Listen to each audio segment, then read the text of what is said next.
기적을 이룬 나라, 기쁨을 이룬 나라라는 책 제목이 있습니다. 우리가 살고 있는 대한민국을 빗댄 이야기입니다.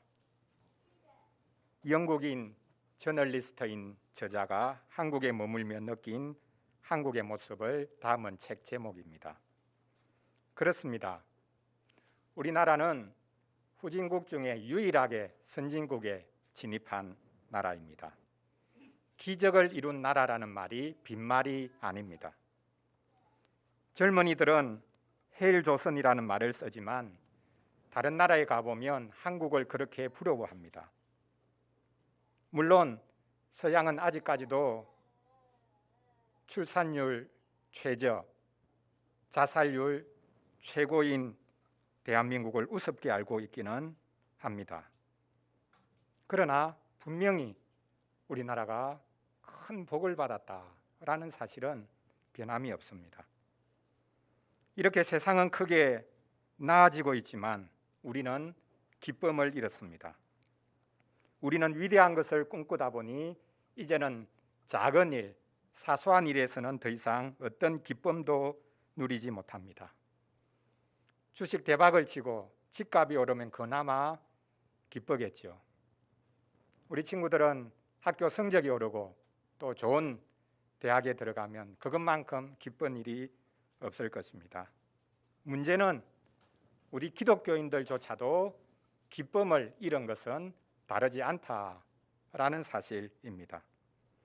오늘 추수감사주일에 우리는 하나님으로 인해 우리가 누리는 기쁨에 대해서 같이 확인할 수 있으면 좋겠습니다.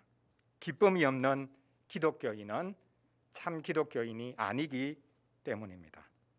오늘 우리가 같이 읽었던 시편 65편을 가지고 하나님께서는 우리에게 기쁨을 주신다라는 주제로 말씀을 전하려고 합니다.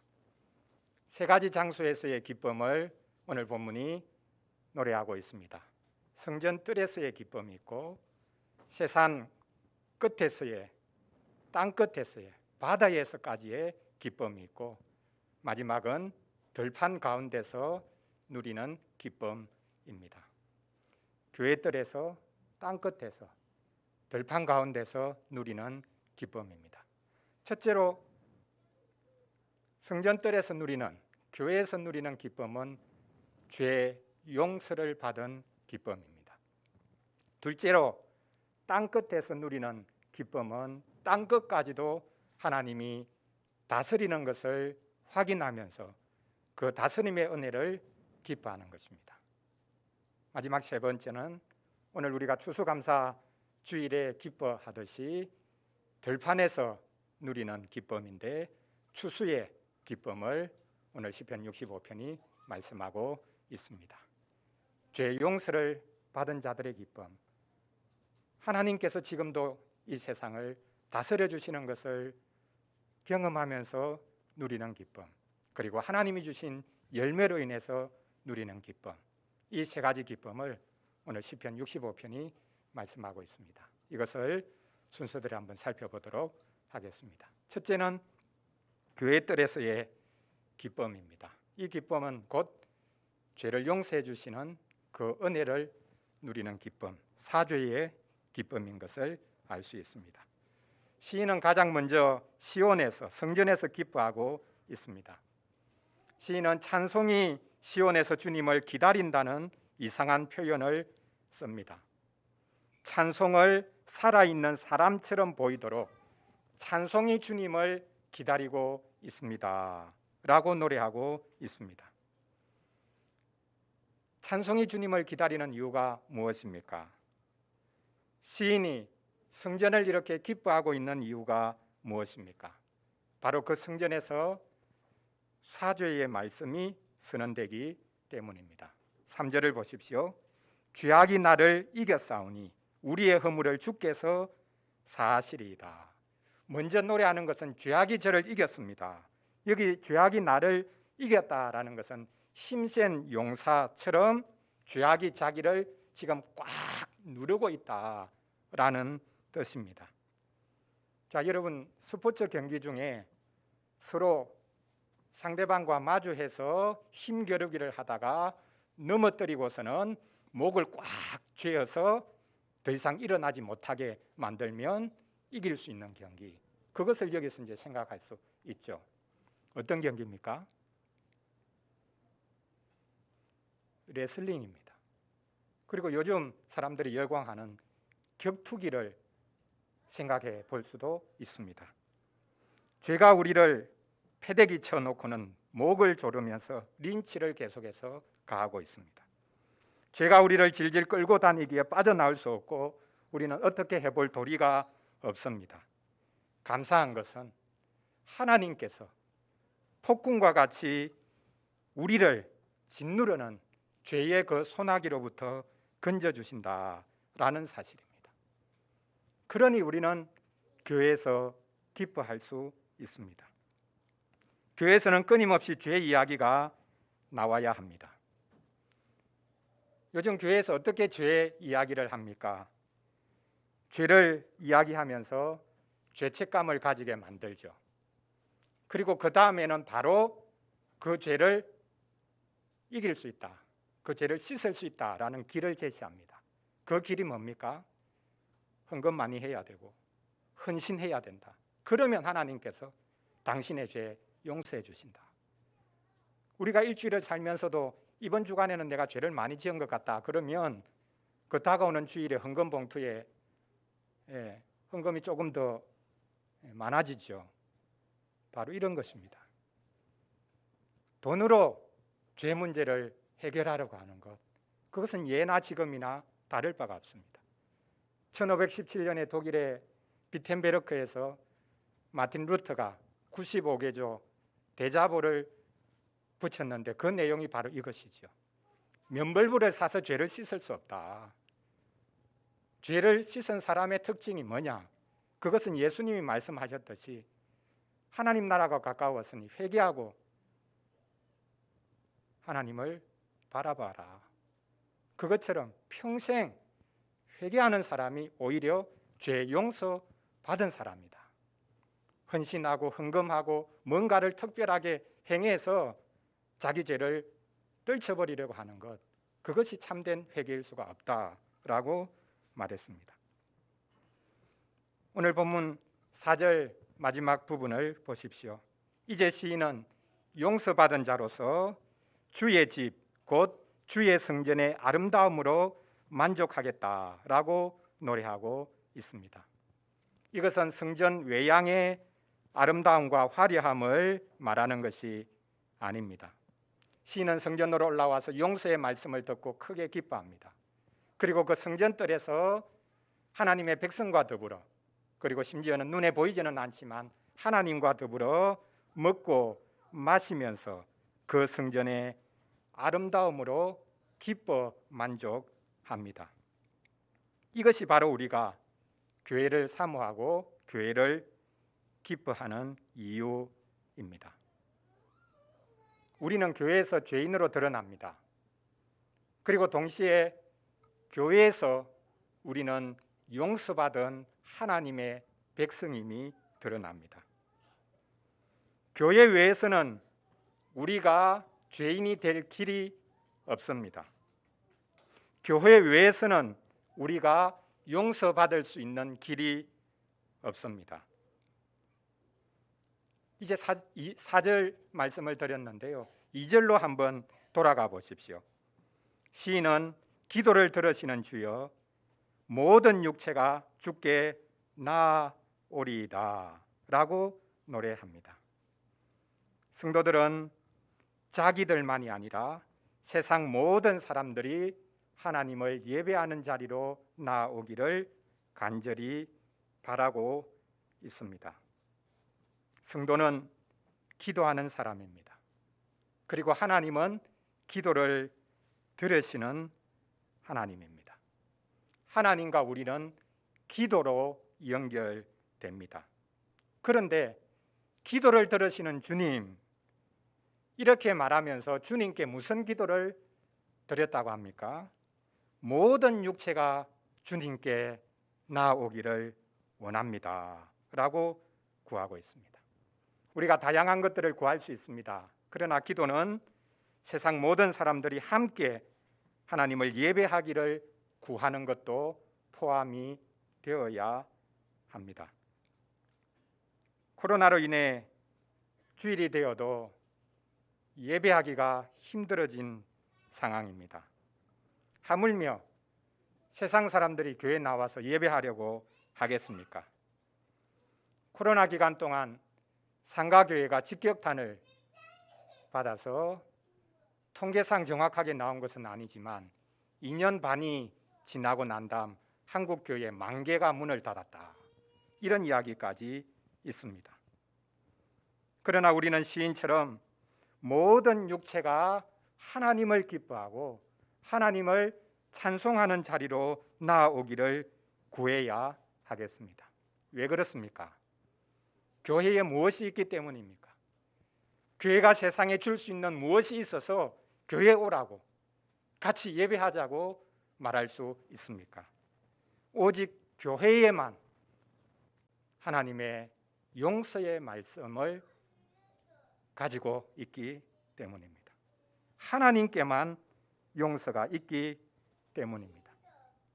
세상에서 억울한 일을 당한 사람만이 아니라 반대로 남을 짓밟고 완악한 죄인이라도 하나님께 나와서 회개의 눈물을 흘리며 하나님을 찬송하는 것, 이것을 우리가 구해야 될 것입니다.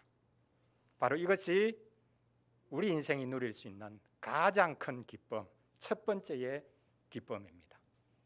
교회 안에서의 기쁨, 죄 용서받은 자의 기쁨, 이것이 첫 번째 기쁨입니다. 이제 두 번째 기쁨은 이 시인이 죄 용서를 받고 그의 눈을 세상으로 향할 때에 그가 누리게 되는 것입니다. 성전뜰에 있는 자들이 복이 있다고 한 시인은 이제 그의 눈을 세상으로 돌립니다. 시인은 땅끝과 먼 바다까지 바라봅니다. 5절을 보십시오. 5절에 보면 시인은 하나님을 땅의 모든 끝과 먼 바다에 있는 자가 의지할 주님이라고 표현을 하고 있습니다. 땅의 모든 끝, 먼 바다에 있는 자까지도 의지할 주님이라고 말합니다. 당시 고대 근동에서는 모든 민족들마다 섬기는 신들이 있었습니다. 신들이 다 다릅니다. 특정한 민족, 특정한 영역을 다스리고 있는 신들이 있다고 생각했기 때문에 신들이 아주 많았죠. 우리 조상들도 그렇게 생각했습니다. 신은 다양하다. 부엌신도 있고 산에 있는 산신령도 있고 온갖 종류의 영역마다 그 영역을 다스리는 신들이 있다고 생각했습니다. 이방인 중에 최초로 이스라엘의 하나님, 그분은 이스라엘만의 하나님이 아니라 온 하늘과 온 땅의 하나님이시다라고 고백했던 사람이 있습니다. 자, 우리 친구들 누굴까요? 이방인인데, 이스라엘 사람이 아닌데 이방인인데, 당신들 이스라엘을 다스리는 하나님은 당신 이스라엘뿐만 아니라 온 하늘, 온 땅, 우주 전체를 다스리는 하나님이다, 이렇게 고백한 사람이 있었습니다. 누구일까요?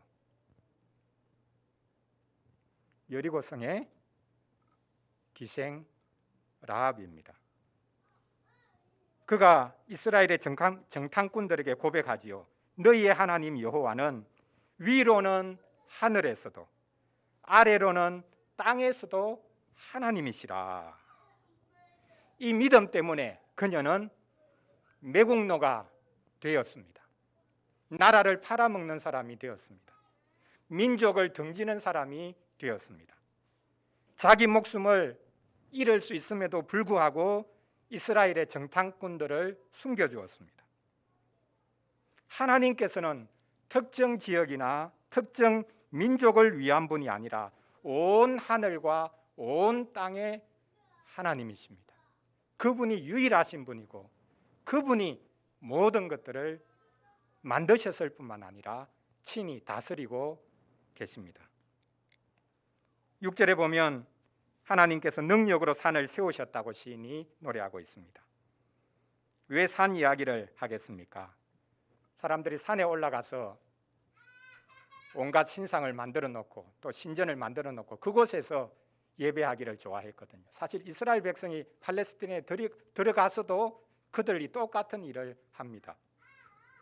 그러나 산을 한번 보십시오. 사람이 세우는 아무리 거대한 건축물도 산들과 비교할 수 있겠습니까? 어느 누가 산을 옮기거나 흔들어 놓을 수 있겠습니까? 하나님은 가장 높은 산 위에 계시고 그 산들마저도 거느리시는 분이다 라는 것을 말합니다. 하나님은 높은 곳에 계시는 분일 뿐만 아니라 가장 낮은 곳에도 계십니다. 그래서 바다 이야기를 합니다. 특히 고대인들은 바다를 두려워했습니다. 바다 괴물을 두려워했습니다. 함부로 바다로 나갈 수가 없었습니다. 이번에 태풍 흰남노로 인해서 큰 피해를 우리가 입었습니다. 새로운 태풍이 몰려오고 있습니다. 어느 누가 이 태풍을 잠재울 수가 있겠습니까? 하나님은 바다를 진정시키는 분입니다. 우리가 선지자 요나의 이야기를 잘 알고 있지 않습니까? 바다에 거센 풍랑이 일어서 배가 깨어지려고 하니까 배사공들이 어떻게 합니까? 그게 아마 전 세계 사람들이 다 모여 있었던 것 같습니다. 각각 자기들이 섬기는 신을 향해서 이 바다 물결을 잠잠하게 해달라고 간절히 기도하죠. 그래도 안 되니까 요나가 스스로 나서죠. 나를 바다에 던져라. 그러면 물결이 잠잠해질 것이다.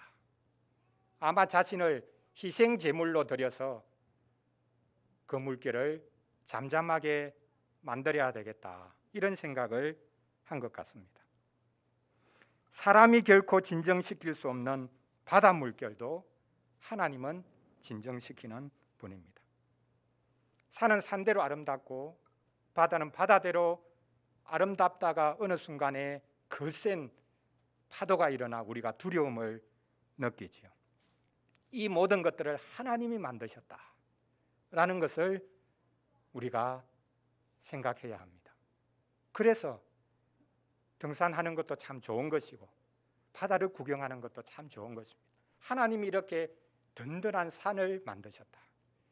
이렇게 요동치는 바다도 하나님이 만드셨고 하나님이 잠잠하게 해주신다.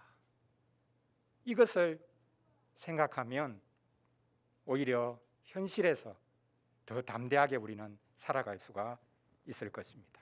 자연 만물까지도 하나님을 외치고 있는 것이죠. 7절 마지막에 보면 하나님께서는 산과 바다만이 아니라 만민의 소욕까지 진정하게 하신다라고 말씀하고 있습니다. 천지 만물을 지으신 하나님은 바다의 물결이 땅을 완전히 덮지 못하도록 한계를 정해 주셨죠. 그것처럼 하나님께서는 하나님을 대적하는 이 세상이 하나님의 백성을 완전히 짓밟고 교회를 완전히 무력화시키지 못하도록 세상 물결을 잠잠케 하시는 분입니다. 이 세상은 하나님을 대적하고 있습니다. 그러나 그 세력은 무한한 것이 아닙니다. 하나님께서 친히 제어하고 계십니다. 세상 나라들이 일어서고 무너지는 것이 하나님의 손에 있습니다. 애굽도 꺾으시고 바벨론도 꺾으신 하나님, 헬라와 로마도 꺾으시고 지금 세계를 제패하고 있다는 미국과 중국도 하나님을 대적하면 하나님이 꺾으실 것입니다. 하나님보다 자신을 높이는 어떤 세력도 하나님께서는 친히 꺾으십니다. 서양에서 나온 사상 중에 하나가 이신론이라는 것이 있는데요, 디이즘이라고 부릅니다. 하나님은 시계의 수리공이다. 하나님이 시계를 만들어 놓고 태엽을 감아서 그때부터는 할 일이 없으니까 그냥 가만히 놀고 있다는 거죠. 그럼 언제 하나님이 다시 손을 댑니까? 태엽이 완전히 풀려버리면 다시 한번 감아주기만 하면 됩니다. 이런 하나님을 서양의 교회가, 서양 사람들이 믿었습니다. 창조는 믿지만 이 세상을 직접 다스리시는 것은 믿을 수가 없으니까 하나님은 시계 만든 제작자다, 시계 수리공이다, 이렇게 생각했습니다. 아닙니다.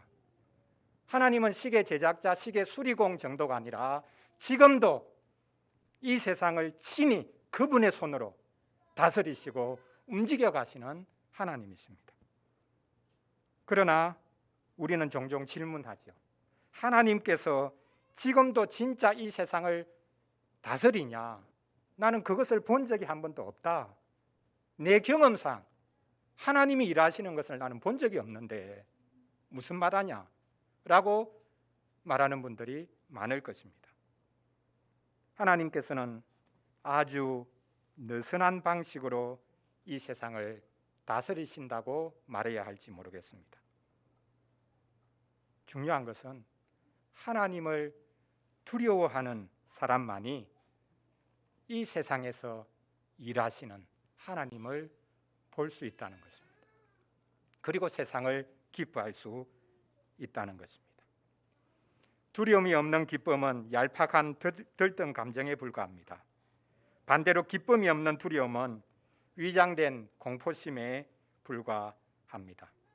하나님께서는 온 자연 만물뿐만 아니라 지금도 끊임없이 소동하고 있는, 심지어 하나님을 대적하고 있는 이 세상 땅끝까지, 바다까지 하나님은 잠잠케 하시는 분입니다.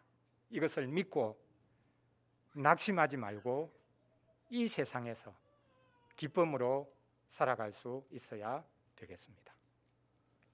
자, 교회 뜰에서의 기쁨, 그리고 땅끝에서의 기쁨을 시인이 노래했습니다.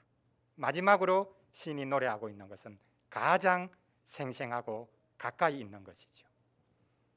추수하는 들판 가운데서의 기쁨입니다. 시인은 이제 들판을 바라봅니다. 들판에서 휘어져 추수할 곡식이 가득 차 있습니다. 먼저 시인은 한 해 전체를 이렇게 스캔하는데요, 봄에 씨 뿌리는 모습을 그려서 보여주고 있습니다. 10절이죠. 주께서 밭고랑에 물을 넉넉히 대사 그 이랑을 평평하게 하시고 또 단비로 부드럽게 하시고 그 싹에 복을 주시나이다. 씨를 뿌리기 위해 꼭 필요한 것이 무엇입니까? 씨가 싹트고 자라기 위해 꼭 필요한 것이 무엇입니까? 수분이죠. 물입니다. 각종 과일들은 물기 없이는 열매가 될 수가 없습니다.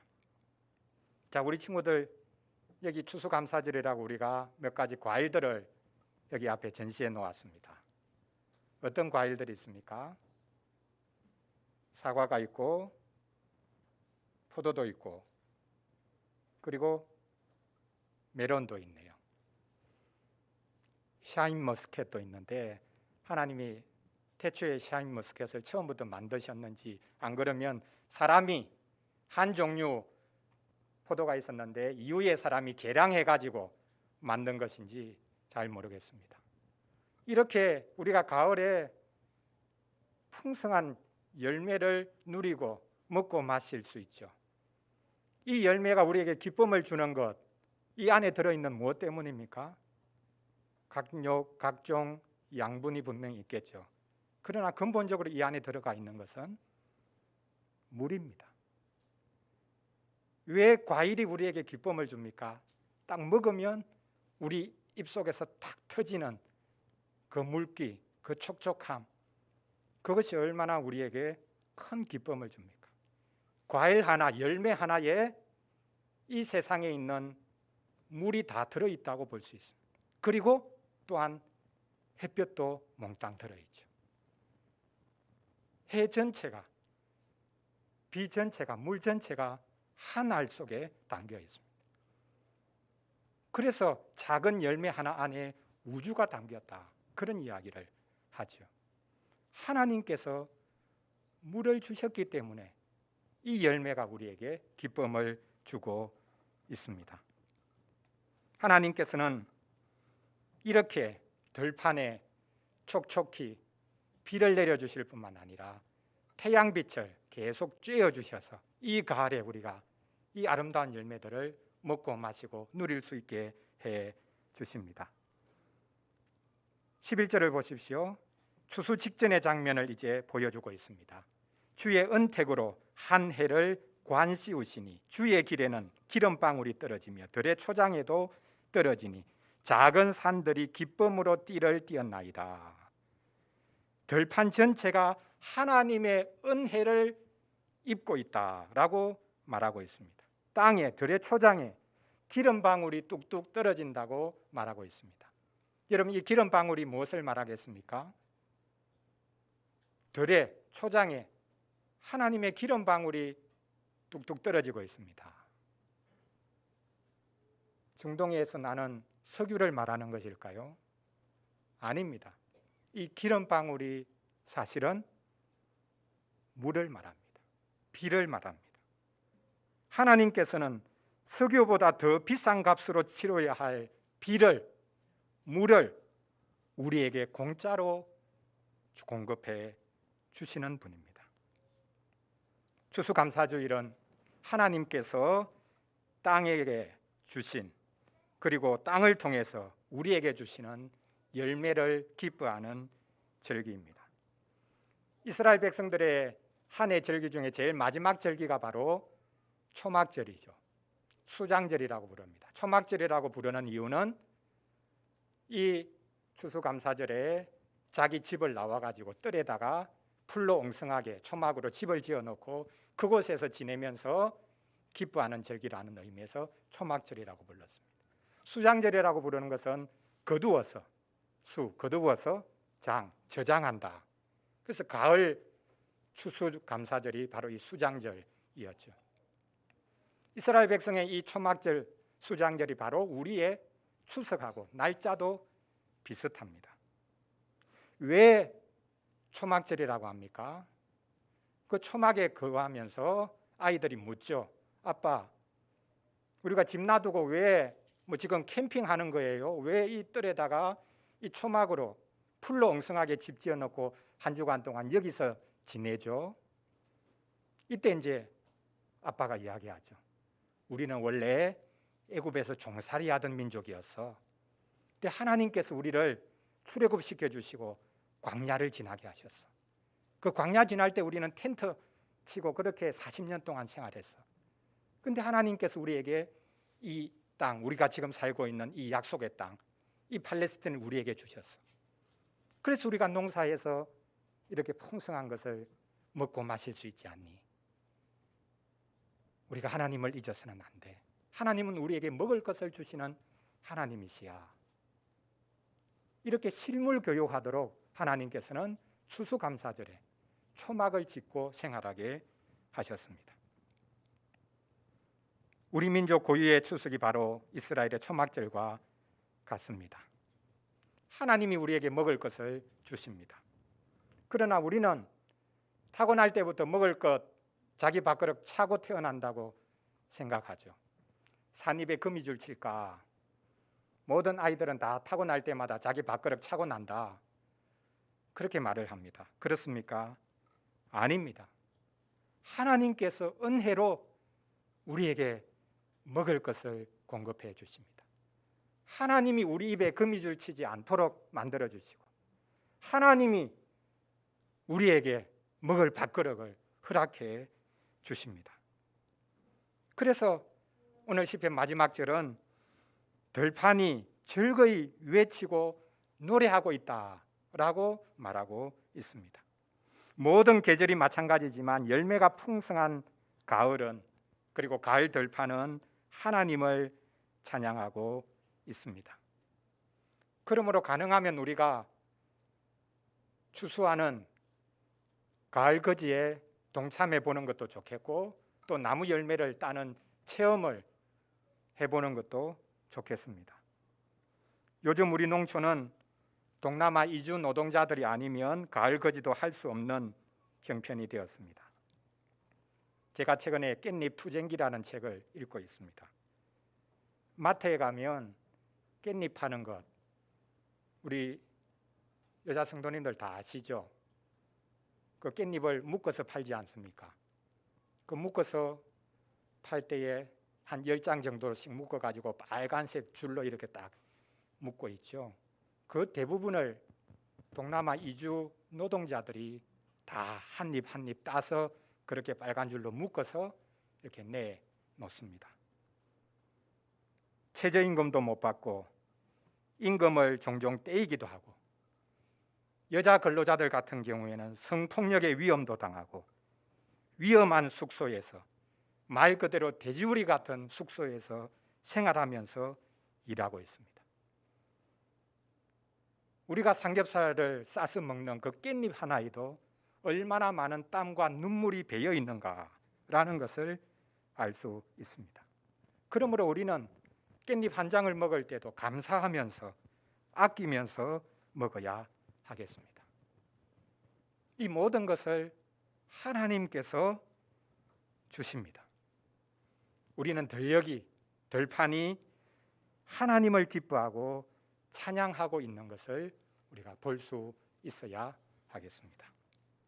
사랑하는 성도 여러분, 오늘 우리는 추수감사절을 지키고 있습니다. 우리 고유의 명절인 추석이 바로 추수감사절입니다. 우리는 교회에서 땅끝이 덜판이 하나님을 찬양하고, 또 어떤 경우에는 하나님을 두려워하고 있는 것을 볼 수 있어야 합니다. 하나님을 아는 사람만이 죄도 알고 세상도 알고 열매도 압니다. 하나님은 우리와 온 나라와 온 땅이 하나님을 찬양하기를 원하십니다. 우리는 교회에서 죄 용서함의 은혜를 누릴 수 있고, 이 세상에서 하나님이 다스리는 은혜를 경험할 수 있고, 들판에서 추수하는 열매를 우리가 먹고 마시며 기뻐할 수 있습니다. 우리는 하나님이 교회를, 온 나라를, 온 땅을 다스려 주시는 것을 기뻐해야 하겠습니다. 지금 이 땅이 몸살을 앓고 있습니다. 그러므로 우리는 온 땅이 하나님을 찬송하도록 지구 환경을 잘 가꾸고 돌아보아야 하겠습니다. 올해 추수감사주일에 우리가 사용하지 않는 물품을 가지고 와서 나누려고 하는 것이 바로 이런 이유입니다. 그리고 오모임 때에 우리 지구 환경을 잘 보존하기 위해서 우리가 할 수 있는 일이 무엇인가 머리를 맞대려고 하는 이유도 바로 이렇게 그냥 사소한 일인 것처럼 보이지만 하나님이 주신 것들을 기뻐하고 잘 누리기 위한 목적입니다. 우리는 교회에서 제 용서를 받고 이 세상에서 하나님의 다스림을 받고 들판에서 주신 곡식과 열매를 누리니 얼마나 기쁩니까? 또 얼마나 감사해야 합니까? 우리는 여전히 고난당하고 결핍이 많고 절망이 크지만 하나님으로 인해 기뻐할 수 있습니다. 지금 당장 내 손에 쥐어져 있는 것이 아무것도 없는데 기쁨은 개뿔 무슨 기쁨이냐, 이렇게 말하는 분들이 있을 것입니다. 사실 우리가 바라는 것이 그대로 되어지지 않는 경우가 훨씬 많죠. 그래서 무슨 기쁨이 있냐, 무슨 감사할 것이냐라고 말합니다. 우리가 바라는 대로 다 이루어지지 않아도 됩니다. 아니, 우리가 바라는 대로 이루어지지 않아야 좋은 것입니다. 하나님께서는 우리에게 내가 기대하고 내가 계획한 것이 아니라 하나님께서 기대하시고 하나님께서 이끄시는 복된 길이 있기 때문입니다. 그러므로 하나님을 기뻐하시기 바랍니다. 하나님께서는 계속 용서하시고 지금도 일하시고 때를 따라 열매를 주십니다. 우리가 함께 하나님과 함께, 그리고 세상 사람들과 함께, 또 자연 만물과 함께 기뻐하며 살아갈 수 있기를 바랍니다. 기도하겠습니다. 우리 같이 잠시 기도하겠습니다. 오늘 여기 벤에도 나와 있듯이 여호와께 감사하라. 그는 선하시며 그 인자하심이 영원하심이라 말씀했습니다.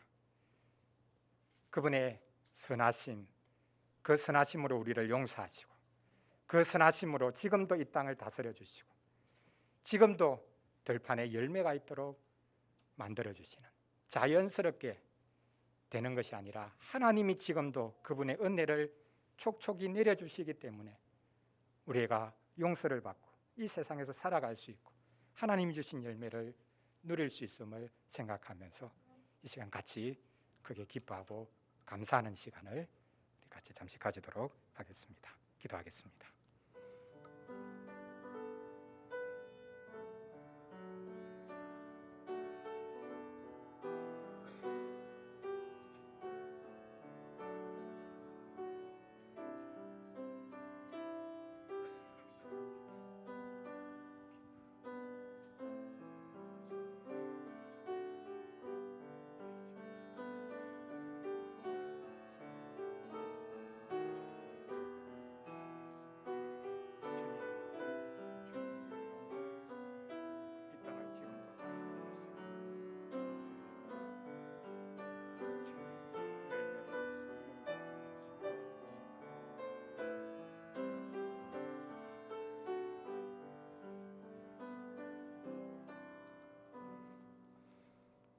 하나님 아버지, 저희가 먼저 감사하옵는 것은 저희를 교회로 보내셔서 저희의 죄를 알게 하시고 저희에게 용서의 은혜를 베풀어 주셔서 감사합니다.